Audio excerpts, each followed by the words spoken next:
You're watching KLTX, Channel 15, serving the City of Lufkin.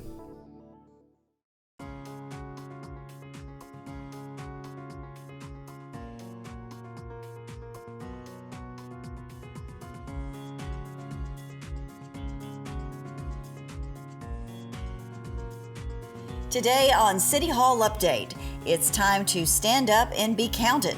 We'll tell you how you can participate in the 2020 census. Plus, Heart Month may be over, but heart health is important year-round. A local hospital is being recognized for its work in cardiovascular care. We'll tell you what that means for you.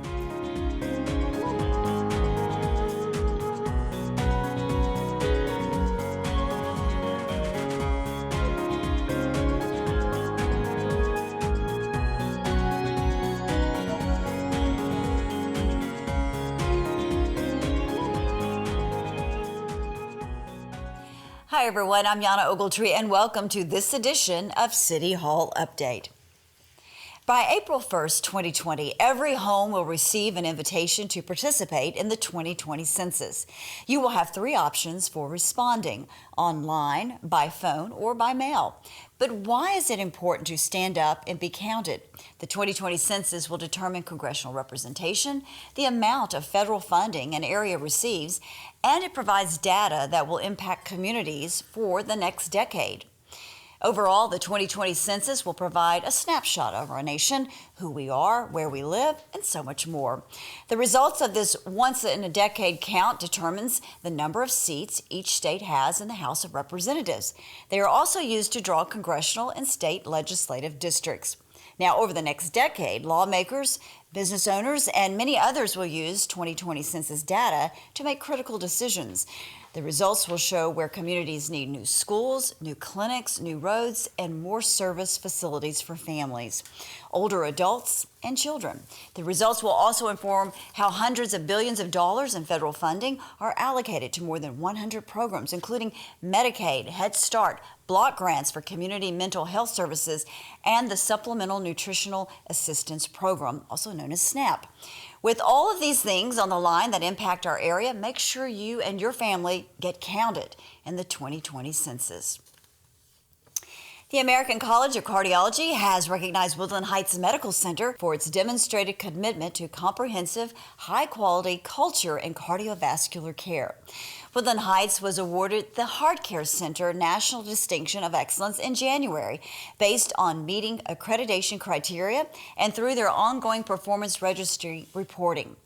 Hospitals and health systems that have earned an ACC Heart Care Center designation have met a set of criteria, including participating in at least 2 ACC accreditation service programs, NCDR registries, and targeted quality improvement campaigns such as Door to Balloon campaign that are designed to help hospitals and institutions close gaps in guideline-based care. Woodland Heights was previously awarded both the Cath Lab with PCI and Chest Pain Center with PCI accreditations by ACC Accreditation Services. Woodland Heights also participates in several NCDR registries and the STS database. Meanwhile, officials at the Trout Zoo in Lufkin are focusing on keeping visitors and animals safe during emergency situations. Throughout the year, zoo leadership exposes its staff to a number of scenarios that could potentially pose serious threats to visitors and animals, from how to evacuate during adverse weather conditions to what to do if an animal escapes from an exhibit. Zoo leaders are making sure the staff is prepared to handle any emergency. I'd like to welcome back Gordon Henley to our show. He is, of course, the executive director of the Trout Zoo. So many people visit the zoo every year, and you see the animals, you see the beautiful scenery at the zoo, you meet the incredible staff. But one thing you really just don't think about when you're out there is how safe it is. That's right. And you all, that's top of mind for you guys. Tell me about that. Well, safety both for our animals, for our public, and for our staff is a top priority with us. And a lot of times when you go to the zoo, that some of these things don't really occur to you, that these behind-the-scenes activities take place. And for many, many years, we have conducted tabletop drills with our staff and get together and we go over various things that could happen and have plans in place to deal with it.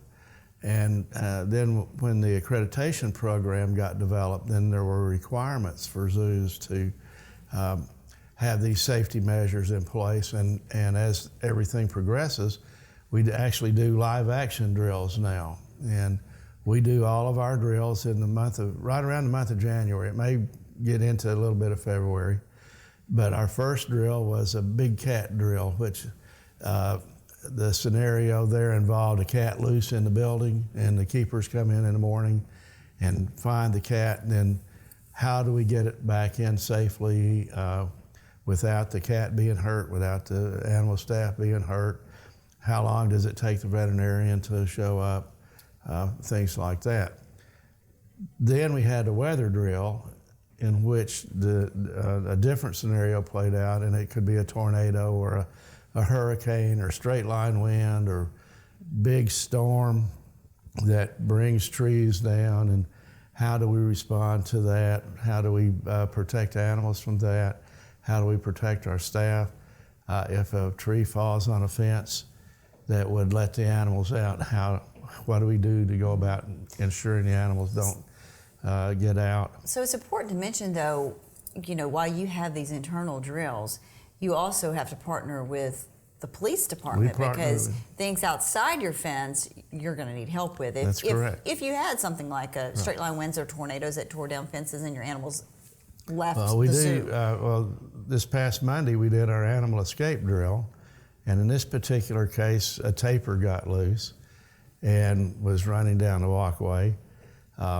During these drills we will put notes in various places of the zoo that indicate how many people are there, what they're doing, and we have staff members that our teams are divided into a recapture team that goes directly to the animal, an evacuation team which goes out into the zoo looking for people, a communications team which will notify PD, and they notify the city manager's office and other entities that are in need to know. So we can get that assistance prompt. And then the evacuation team goes out and they find these signs that say there's a family of 3 looking at the hippos. Then they have to determine what's the safest place for those people to go. Once that happens, it may be exiting the zoo through service areas, whatever is necessary to make them safe. And once that's accomplished, then they go to the escape recapture team and assist them. We have police. In the drill, obviously, we just call dispatch. In a real scenario or a real situation, we dial 911. Then they tell the officer that we need assistance. They send a communication or a liaison officer out with us who relays information to other officers who are surrounding the zoo to make sure the animals don't get over the fence. So when I go to the zoo, what can I do to ensure my safety? What can people do? The best thing is just to obey, use common sense, stay on visitor pathways, don't try to cross guardrails. Don't try to reach over and touch the animals. Do you see a lot of people pushing the envelope? Do you have people not many. There's 1 or 2 that we have to caution about things. Don't feed the animals. Our animals are on balanced diets, and if we have an animal that's a little overweight, we're gonna be addressing that issue. If we've got one that's underweight, we're gonna deal with that. And food from guests can interfere with the well-being of those animals, so we ask people not to feed the animals and just remain in the areas that are designated for public, and everything will be perfectly safe. It seems like you had some issues or an issue in the past with people throwing a ball into an exhibit, and the animal probably shouldn't have had the ball and maybe ingested it. And did that happen, or am I dreaming? No, that happened. That was a little red rubber ball about that big that somebody threw in with the hippos. and a male hippo swallowed that ball, and hippo intestines are 40 feet long, plus or minus, and that ball made it about 20 feet and lodged, and it ended up resulting in the death of that hippo. Oh, wow, I didn't realize it was that. So that's another, we ask people to refrain from doing that and come out and enjoy the animals, learn about the animals. It's a great family experience. It's a wonderful place for families to get together and come out. It's a place to connect with wildlife. It's a place to appreciate nature. And it's just, if everybody just remains on the walkways and uses common sense, everything is perfect. Should be fine. And so, if something like that did happen, say you have a child in a stroller and they have little toys and they throw a ball and it goes into exhibit, naturally they should notify the staff immediately. Right. They usually do. Oh, okay. And then we'll try to retrieve it quickly as we can. Yeah, because people don't understand, about how simple, a ball or how dangerous that could be in some of those exhibits. So that's good to know that you guys are practicing safety out there, because when you look there, at least once a year you're hearing about some type of a situation at a zoo. Yes. But like you said, most of the time it's something that people shouldn't be doing that's caused that issue. That's correct. And what we have been doing, you see events at other institutions, and then it causes you to do a little self-evaluation.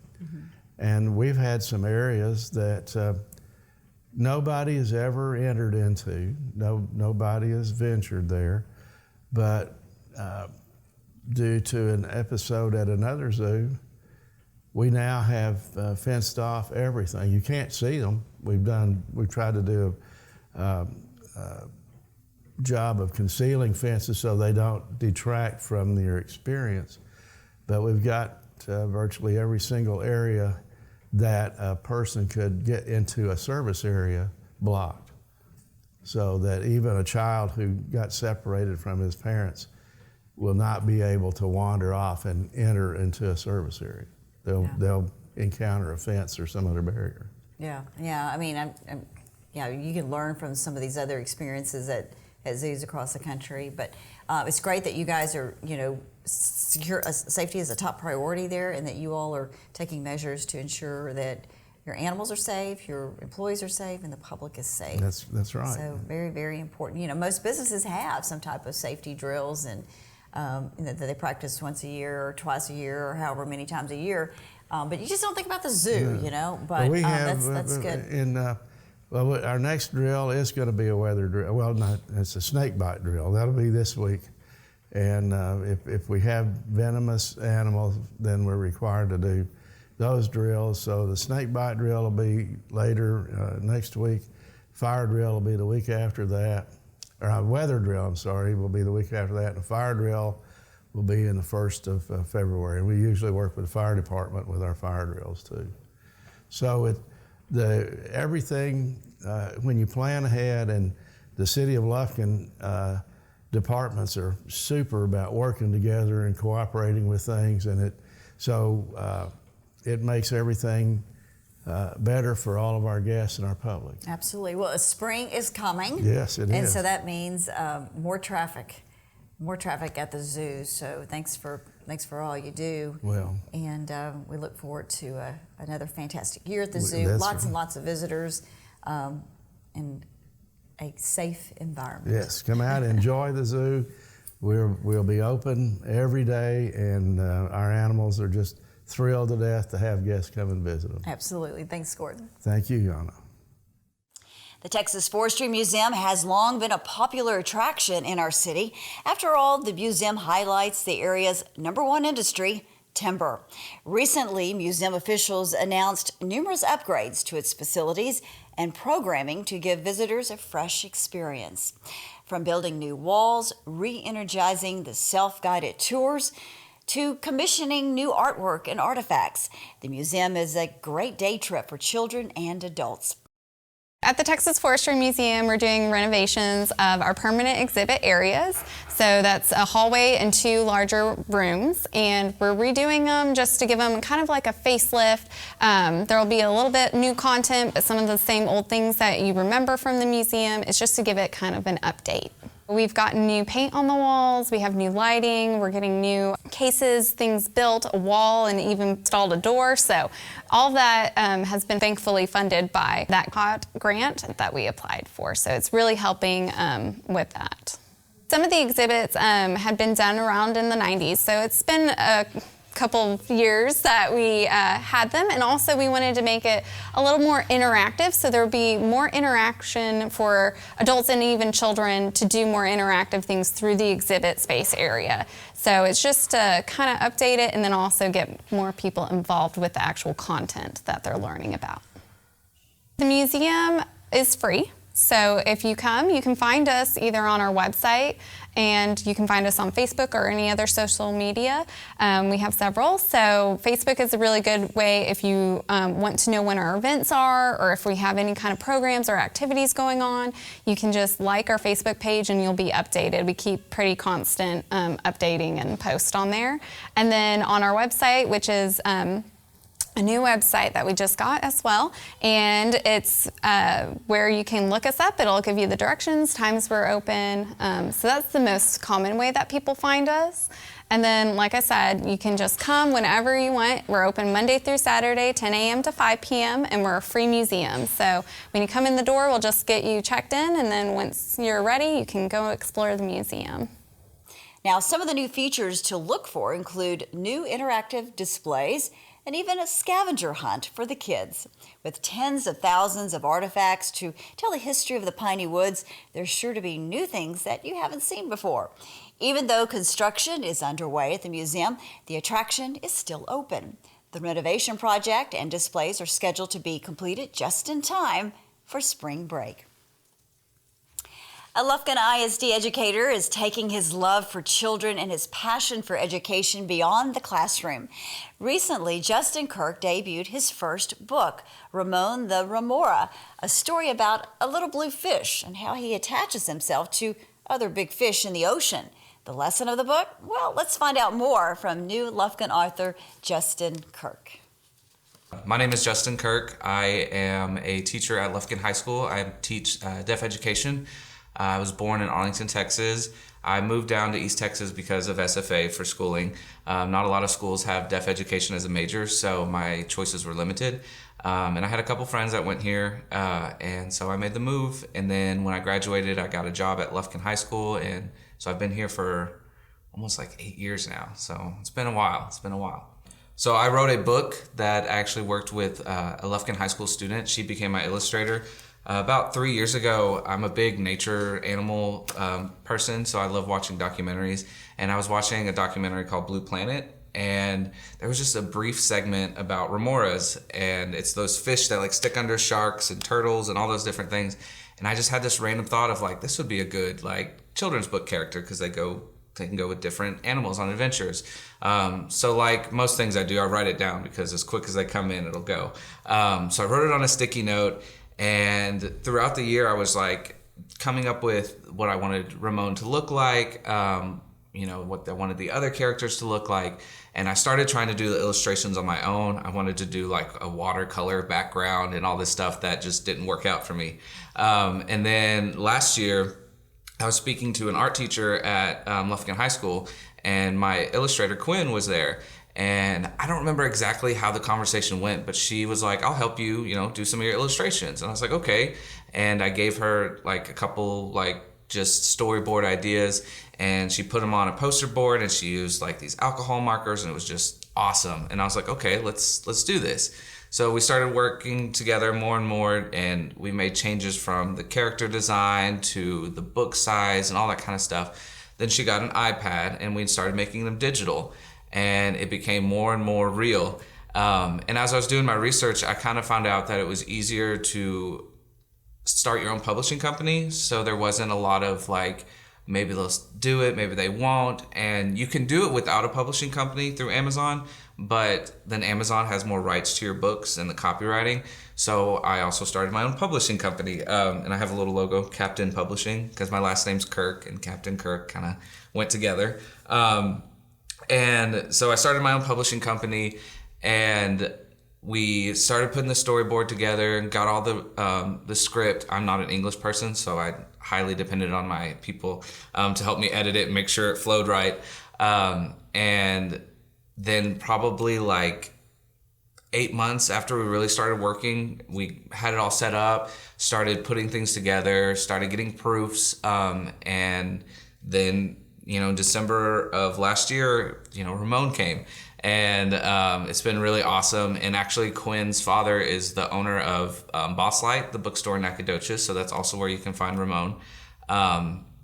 And so the big thing about the book is, being a teacher, I wanted it to be educational. A lot of children's books are just kind of entertaining. There's not a lot of depth. There are some that have, educational undertones, but I wanted this to be very educational based. So each book is going to have 10 actual facts. Ramon will be a part of a series. This first one is just kind of an intro to the character and a little bit about what a remora is, because a lot of people don't know. And for example, like a remora, the reason why they attach to everybody is because they were born without a swim bladder. So every fish has this little swim bladder that helps them go up and down in the depth of the ocean, but remoras don't have it. So that's why they have that little fin that attaches to other animals. So a lot of my adult friends were surprised to actually learn something as well. And another big thing, because I'm a deaf educator, there's a lot of things that are important to me, and accessibility is one of the big things. We filmed yesterday, the Trout primary teacher, who's actually deaf herself, she's going to actually sign the book for me. So the book will be an ASL for students who are deaf or children who are deaf, so they have story time with their parents. And in my book, I use a lot of big words because to me, I wanted more high vocab, less wording. So I have a vocab list. So some of these signs like parasite, swim bladder, dorsal fin are higher level vocabulary, but I wanted it to be accessible. So we have the video not only has the story, but we have the vocab list too. So the kids can see some visual images and understand more of what each of the words mean. And like I said, the book will be in a series. The first one's just an intro. The second one, he'll go with a shark, and he'll learn about the open ocean. He'll go with a turtle, and he'll learn about the currents in the ocean. He'll go with the manta ray, learn about the coral reef, and then the last book will be about plastic in the ocean. And each book will be 10 facts and be interpreted and signed. Those were the big things with my publishing company. And any other children's book that I want to write is still going to have that same premise of educational and interpreted.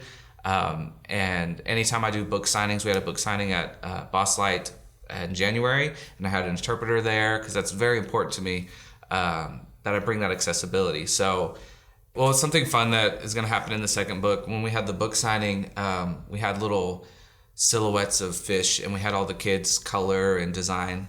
And in one of the filler pages, like on this one, we have just like Ramon and his little egg when he was born. But in this next one, we're actually gonna digital all the other arts that the kids did and put it in the book. And then we're gonna choose one fish to make it the primary of one of the pages. And that's really fun for me. We have a social media page, Captain Publishing, Facebook and Instagram. We're working on a website. I just want to get more content on there before I publish it. So there's more than just like one book and a couple pictures. And I'm always open to collaborating with people. So if there's somebody who, I'm not an expert at all. I'm still learning and figuring out, trimming and book sizes and stuff like that. Of course, the second book will be a lot more clean, a lot more exactly what I wanted. But I am very open to collaborating with people. I have other teachers who are like, I want to write a children's book. And I'm like, well, don't tell me your idea, but let's work it out. Because I have like a list of ideas and I don't want someone to be like, that was my idea. I'd be like, I didn't know. So I'm really open to collaborating with people. I would love to, if someone has questions, I'd answer to the best of my ability. Or if somebody who's more of an expert has tips for me, like I'm very open for that because this is just still new for me. So I'm still trying to learn too. If we have an email too, captainpublishing@gmail.com. as well as the social media pages. I run it as well as Quinn. So both of us are on there, and I encourage you to look at Quinn's artwork too, because she's just went to UNT for her first year, and she's already amazing, crazy talented. And I'm very lucky to work with her because she can knock things out, and she blew me away with what I thought I wanted and then what she presented. And she's actually working on her own. She has these little bird characters, and she wants to do a book of her own. And so, I'm willing to help people publish if they need it. We're not anything big right now, but I could see it growing, and I want it to continue to grow. And I want, more people to be on this team because it's something I believe in, and I can see a lot of good things coming from it. So yeah, email Captain Publishing or any of our social media pages. You can get the book at Amazon. There's 2 copies. I would look for the one that has the copyright on top, because I used like I said, I'm learning, and I was using 2 different printing companies, and one of the printing companies, I just didn't like the paper quality. I didn't like how it turned out. So I didn't want to use them anymore, but they already published it. So I had 2 copies on there. Just look for the one that has the copyright on it. And yeah, and you can also get it at Boss Light in Nacogdoches, and meet Quinn's dad. And he'll be like our exclusive store for a while until we can branch out, which we're hoping to do over the summer. I'm going to try to touring around and try to get more books and more Ramon and some other bookstores. It just kind of started as an idea that I put on a sticky note, and here we are like 3 years later, and we've already storyboarded the second book to get out later this year. And another big thing is we're going to try to get a plush toy of Ramon. That'll be the next big thing. And so I'm really excited, and it's been an awesome journey, and it's been a crazy experience. So I'm excited about it. Well, that's all for this edition of City Hall Update. Thank you for joining us, and we hope you will continue to watch for the latest news and information from Lufkin City Hall. I'm Yana Ogletree. Have a great day.